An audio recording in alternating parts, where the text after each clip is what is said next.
এই পিচ্ছি, তোমার নাম কি? বাসা কই তোমার? এভাবে কান্না কেন করছো এখানে? বৃষ্টির মধ্যে এখানে না ভিজে বাসায় চলে যাও। আপনি যান এখান থেকে, আমাকে বিরক্ত করবেন না তো। নদী আর কিছু না বলে বৃষ্টিতে ভিজতে লাগলো। নদীর হাত দুদিকে ছুঁয়ে বৃষ্টিতে ভিজতে লাগলো। আয়ান নদীর দিকে অবাক হয়ে তাকিয়ে বলল, আপনি কি পাগল?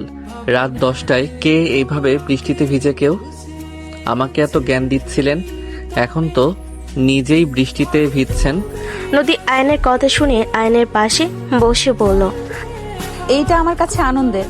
এখন ভিজলাম, কয়েকদিন জ্বরে পড়ে থাকবো, আবার ঠিক হয়ে এইভাবে আমার জীবন চলছে। আপনার ফ্যামিলি আপনাকে কিছু বলে না? পাগলের মতো কাণ্ড করেন?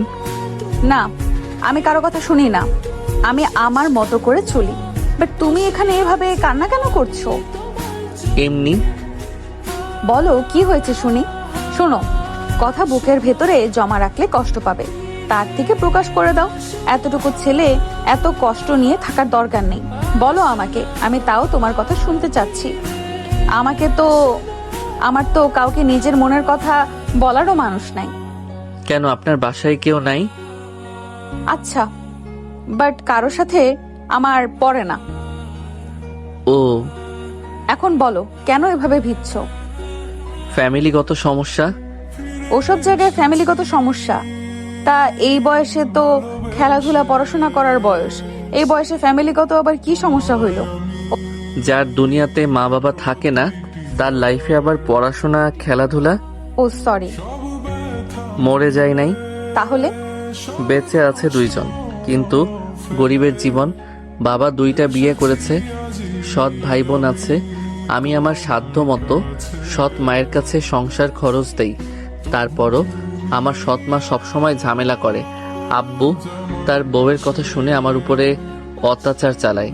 বাড়ির সব কাজ আমি করি, তারপরেও কারো মন পাই না। 3 দিন পর আমার এসএসসি পরীক্ষার ফর্ম ফিল আপ করা লাগবে। এখন আমার কাজও নাই, কেউ কাজে নিতে চায় না। আব্বুকে কতবার বললাম, কিন্তু সেই উল্টা আমার বই খাতা ছিঁড়ে দিয়ে বলে আমাকে আর পড়াশোনা করা লাগবে না। প্রতিবাদ করছি, সৎ মা আব্বু মেরে ঘাড় ধাক্কা দিয়ে বাসা থেকে বের করে দিয়েছে। কোথায় যাব, কি করব, কিছু বুঝতে পারছি না। তোমার নিজের মা কোথায়? তার নতুন সংসার হয়েছে। তোমার খোঁজ নেয় না? তার হাজবেন্ড অনেক রাগী আমার জন্য, সেই একবার মায়ের খেয়েছিল, যার কারণে আমি আর চাই না। আমি চাই না আমার জন্য তার সংসার জীবনে ঝামেলা হোক। ও, তা এখানে কান্না করলে কি চলবে নাকি? চলো আমার সাথে আমার বাসায়। না, আপনাকে চিনি না, জানি না, আপনার বাসায় কেন যাব? আসো, আমরা ফ্রেন্ড হই। নদী হাত এগিয়ে দিলে আয়ান হাত দিতে গিয়েও দেওয়ার সাহস না পেলে নদী নিজেই জোর করে হাতে হাত মিলালো। নদী বলে ওঠে, ওঠো, আমার বাসায় চলো। না, আমি আপনার বাসায় যাব না। কোন পরিচয় যাব? আমাকে আপনি চেনেন না, আমিও আপনাকে চিনি না। আমাকে একা থাকতে দেন। চলো বিয়ে করে ফেলি। তোমারও আপন বলতে কেউ নেই, আমারও কেউ নেই। আমাকে বিয়ের জন্য চাপ দিচ্ছে। চলো বিয়ে করে নিই। তুমি আমার বাসায় থাকতে পারবে, যত খরচ আছে আমি চালাবো। তুমি তোমার মতো, আমি আমার মতো থাকবো। বিয়ে? হ্যাঁ চলো। নদী আয়ানকে ধরে গাড়ির কাছে নিয়ে গিয়ে গাড়িতে তুলে ড্রাইভিং করতে লাগলো। আয়ান বলে ওঠে, আমার বিয়ের বয়স হয় নাই। ওইটা আমি বুঝে নিব। তুমি আমাকে বিয়ে করলে আরামে থাকবে, পড়াশোনা থেকে শুরু করে সবকিছুর দায়িত্ব আমি নিব। আপনি আমাকে চেনেন না, জানেন না, আমাকে বিয়ে কেন করবেন? তোমার সম্পর্কে তো আমি জানলাম, সেখানে তোমাকে জানা হয়ে গেছে। তুমিও একা, আমিও একা, আমাদের দুঃখ বোঝার মতো কারোর সময় নেই। তাই আমরা একসাথে থাকলে ভালো হবে। আর আমি তোমার বড় দেখে কি বিয়ে করতে না করছো নাকি? না, তা না। আমাকে চেনেন না, এভাবে বিয়ে করবেন? আর আমার বয়স কিন্তু 18 হয় নাই। হ্যাঁ তা তো জানি।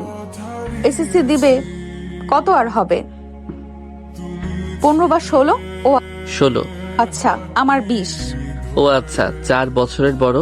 আমার আব্বুর বউয়ের বয়স 20 আর আব্বুর 37। ও আচ্ছা, তাও তো তাদের বিয়ে হয়েছে, আমাদের তো মাত্র 4 বছরের।